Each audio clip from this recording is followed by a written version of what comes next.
isku soo noqod wacan waxaan idinka raali gelinayaa waqtigii gaabnaa ee aan idinka maqnaa.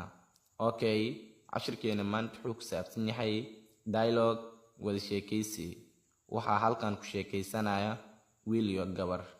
gabadha ayaa bilaabaysa waxay leedahay, why do you always look at me?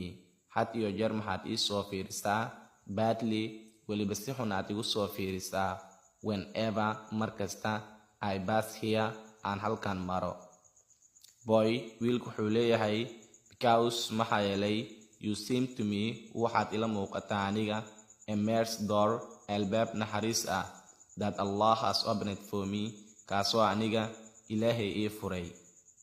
Girl, gabadhu waxay leedahay, I have not got, aniga ma aanan helin your exact point, ujeedkaaga saxda ah. Boy, wiilku wuxuu leeyahay, I think waxaan